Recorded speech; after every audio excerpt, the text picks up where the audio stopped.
Donnie. Thank you, Your Honor. We are present this morning in the matter of State of Ohio versus Stephen Flitcraft. This is case number 22 CR 1230. Present open court this morning is the defendant with his attorney, John Fatica. We were last here the week of October 20th. On October 20th, after a jury trial, a jury returned a verdict of guilty on all counts in the indictment, and then this court subsequently found the defendant guilty of the associated RVO specs, which are on each one of the counts. This court ordered a victim impact statement, which I believe was completed, set sentencing for today. Before we begin into sentencing, we discussed prior to coming on the record merger, and the state, after considering merger in this case, is going to elect to proceed on counts 1, the felony 1 attempted murder with the RVO spec, count 4, felony 2 felonious assault with the RVO spec, and count 6, felony 1 aggravated robbery with the RVO spec. That matter addressed. Mr. Fatica, is there any reason we should not go forward with sentencing? No, Your Honor. Is there anything you want to say on behalf of your client? Your Honor, at this point, you've heard all the evidence throughout the course of a very difficult trial. Mr. Flitcraft is 44 years old. He was doing some things right at this point in his life when this happened. He was working, trying to put things back together again. He has a supportive family. He has family in the back of the courtroom. We'd ask the court to consider, and we understand we're facing mandatory prison sentences here. We'd respectfully request the court consider concurrent time here. Thank you, Your Honor. Mr. Flitcraft, you have the right to address the court before your sentence. You can say anything you want. Is there anything you want to say at this time? No, thank Mr. Fatica, anything else on behalf of the defense? No, thank you, Your Honor. Mr. Downey, on behalf of the State of Ohio. Thank you, Your Honor. Your Honor is well aware of all the details of this case after having sat through an almost week-long trial, hearing from 20-plus witnesses, 200-plus exhibits. So I don't need to go into all the details of all that. I think that what was presented at trial pretty well lays out what happened. Just some notes, though, from the testimony and the evidence that was presented that I think are significant. We still don't know exactly what caused this to happen, because at the end of the day, no matter how many witnesses come in, no matter how much physical evidence there is, the reality is that there were 3 people in this car, and the victim, the defendant's sister, the other victim, and 2 of the people claim to not know what happened. But what we can kind of get from this is that whatever happened in that car that night appears to have stemmed from, at most, a simple argument. And the fact that the defendant then escalated whatever that simple argument was into an attempted murder is very, very scary. The photographs, the injuries, the testimony demonstrate that this was a very violent attack. And I think of note that is significant is the testimony and the evidence clearly show that after this attack happened on the road and Mr. Spooner drove to Garden Road, where he went to essentially go die in the driveway of 1192 Garden Road, the defendant comes back and passes him as he's bleeding out and dying there, grabs his bike, and takes off. And the fact that the police found Mr. Spooner is of pure luck. Really, they shouldn't have found him. And what was apparent to all the first responders, the police officers, the paramedics, even the detectives, when they found Mr. Spooner, was that he was going to die. This was a murder. So much so that detectives testified that they rushed to the hospital to try to make contact with Mr. Spooner before he was life-flighted to get a dying declaration from him, because this was going to be a murder case. Now, through some miracle or blessing, it wasn't. Somehow, Mr. Spooner pulled through, despite the multiple injuries he had, despite the 7 blood transfusions, despite the multiple days he spent in the hospital and the injuries that he continues to suffer from today. He pulls through. But that is of no credit to the defendant. He did nothing, not only did he start this, but he did nothing to help Mr. Spooner or anything like that. So really, this is a murder case where somehow the victim, through the grace of God or whatever, pulls through. I think this is a situation where we easily could be talking about a life sentence. Now, obviously, that's not the case here, and we can't do that, but I think I say that to add the gravity to the situation here, that this is not just some simple assault. through the defendant's history the last 2 years, or the last 2 cases he's had. So in 1998, he pled guilty to a felony 2 felonious assault with a firearm spec. That was actually an attempted murder case that was dismissed. And a felony 2 conspiracy to aggravated robbery with a felonious assault spec. And the case wasn't dismissed, that count was I'm dismissed. sorry, yes, that count was dismissed, and he pled to a lower count. He received 8 years for that. And in that case, it was, he pled guilty to shooting somebody. When did he get out on that case? Do you have that date? I don't have the exact date, Your Honor. I do know that in 1998, when he was sentenced to the 8 years, he had almost a year of prison, or a year of jail time credit. So, Okay. 8 plus 1997, through my calculations, he'd get out sometime around 2005-ish. Okay. He does get out. And in 2007, he pleads guilty to F1 aggravated robbery, another robbery count with a firearm spec, and an RVO spec, and a felony 3 having weapons under disability. In that case, he robbed a business with a firearm. And so he gets 15 years for that. He gets out in May of 2022. He's put on mandatory post-release control, and he only makes it about 5 months, because this incident happens on October 29th of 2022. So not only has he been given chances in the past before, but he was under supervision, and he still did this. You know, honestly, I think this is a really sad situation in the fact that the defendant's actions over the past 26 or so years have completely upended the lives of almost everybody close to him that he's come in contact with. The victims of his crimes, his family who has to deal with this, and society as a whole. But we can only go off of what we know, the facts of these cases and what his convictions are, and simply the defendant's history and actions in the past, and in this case, have demonstrated that he is just simply unable to exist in normal society. The defendant is the type of person that we all fear from. And because of that, he simply cannot be allowed to exist among us.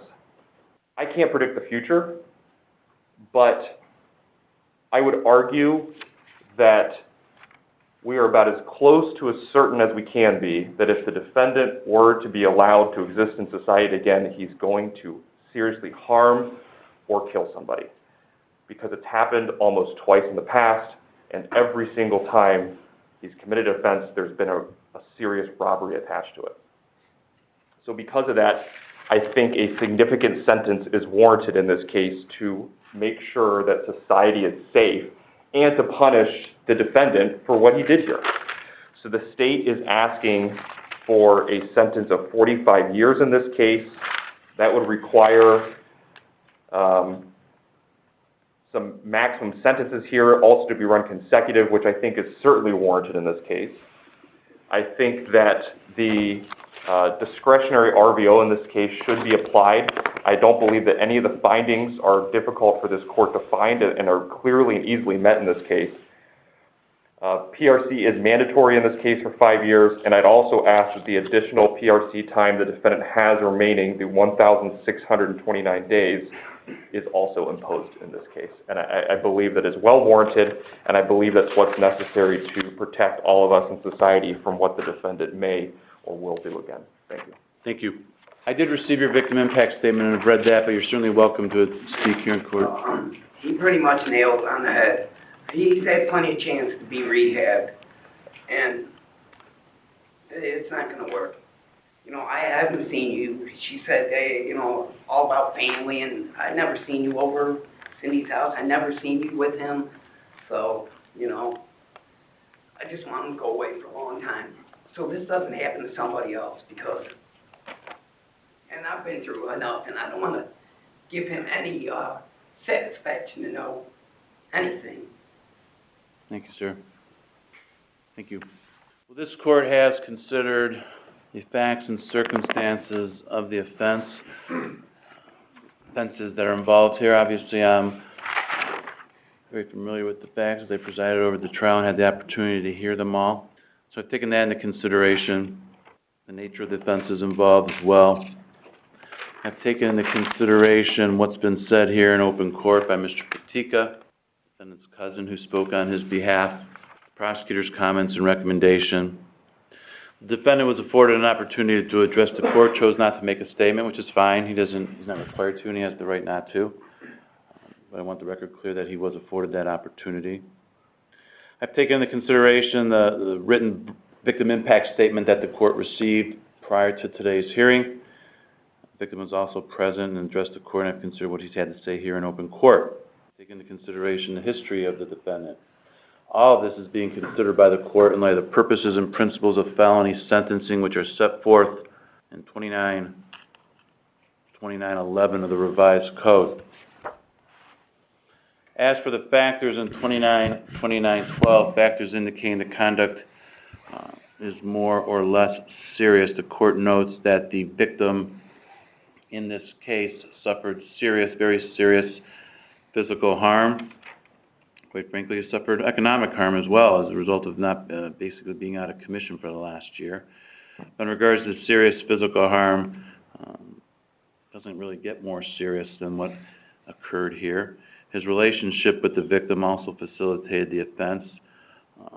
And we are here in count one on an attempted murder, but as alluded to, and the court made some notes of this as well, the conduct engaged in by the defendant basically constituted the offense of murder.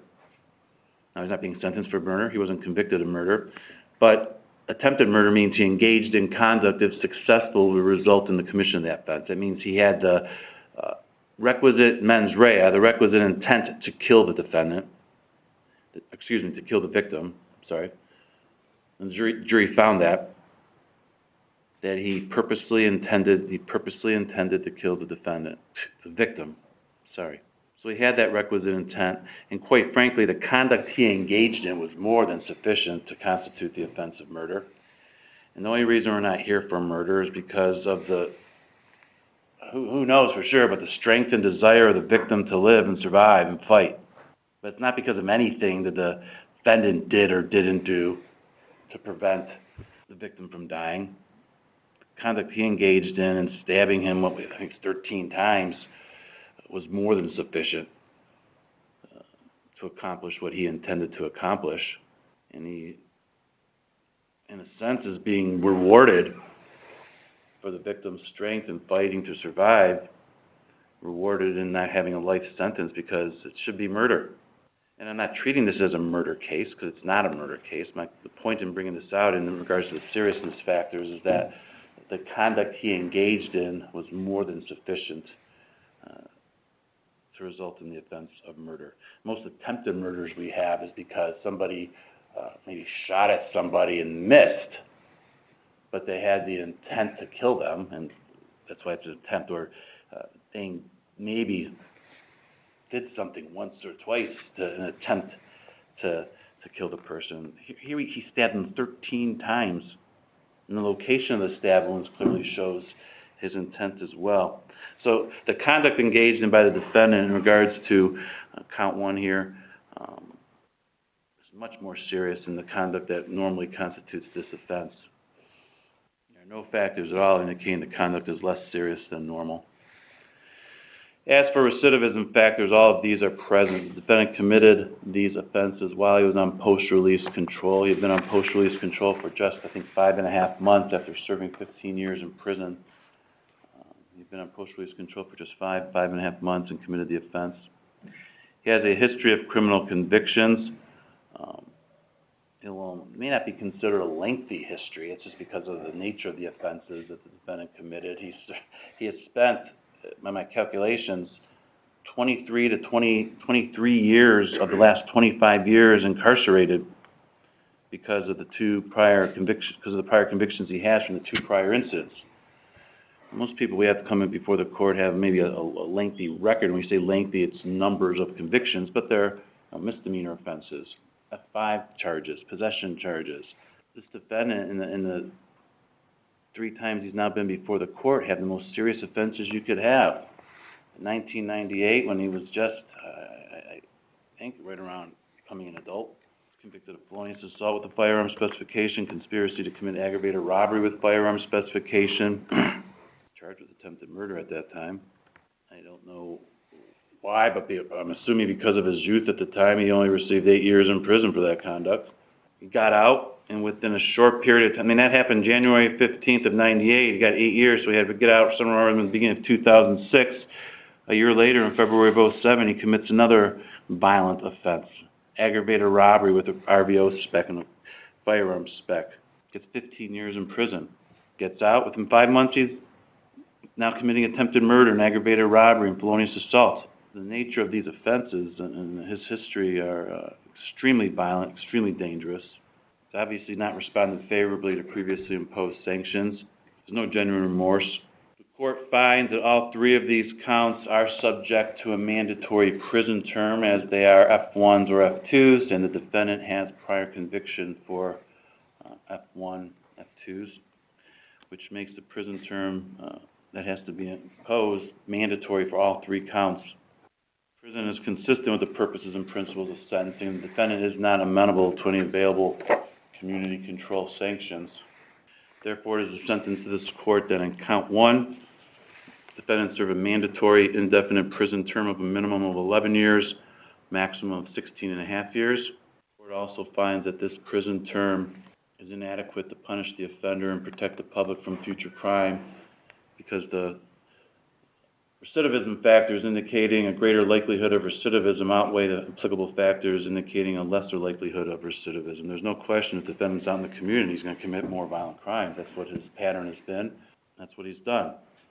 The court also finds that the prison term I just imposed in count 1 is demeaning to the seriousness of the offense, because one or more of the factors indicating the conduct is more serious than normal is present and outweigh the applicable factors, which there are none, indicating the conduct is less serious than normal for conduct that constitutes this offense. As a result, the court is going to impose an additional term in prison of 10 years for the repeat violent offender specification to be consecutive to the sentence imposed in count 1, 11 to 16.5 years. On count 2, it's a sentence to this court, defendant serve a term in prison of 7 years. On count 3, a sentence to this court, defendant serve a term in prison of 8 years. Those sentences will all be served consecutive to each other. Further, pursuant to 2929.141, the court hereby terminates the defendant's period of post-release control and imposes an additional prison term of 4 years for committing these new felonies while on post-release control. That 4-year term is to be served consecutive to the prison term just imposed by the court for counts 1, 4, and 6. And I may have stated the wrong count numbers when I did that, so let me repeat myself. Count 1 was accurate. The 7-year prison term is for count 4, charge of felonious assault involving Cynthia Flitcraft. The term of 8 years is for count 6, the charge of aggravated robbery. I think I'd say count 2 and 3 unintentionally. So all those years with the 4 years for the post-release control results in an overall prison term of 40 years. He has credit for 370 days he's already served. The court hereby finds that consecutive service is necessary to protect the public from future crime and to punish the offender. It's not disproportionate to the seriousness of his conduct and the danger he poses to the public. And these offenses were committed while the defendant was on post-release control. And the offender's history of criminal conduct demonstrates that consecutive sentences are necessary to protect the public, that's for certain, from future crime from the defendant. I need to advise you, Mr. Flitcraft, that in regards to the indefinite prison term that was imposed, the definite sentences will be served first, including the 4 years for the parole violation. After you've completed the definite terms, you'll begin serving the indefinite sentence of 11 to 16.5 years. I don't know if it's required, but in regards to count 1, I'll make the finding that this, and I've alluded to it, so I'm not going to repeat my comments, but this is the worst form of the offense for attempted murder. And I don't see how it can get any worse than stabbing someone 13 times with the intention to kill them. So I make that finding as well. Donnie, anything else for the record? No, Your Honor, thank you. Mr. Patika? No, thank you, Your Honor.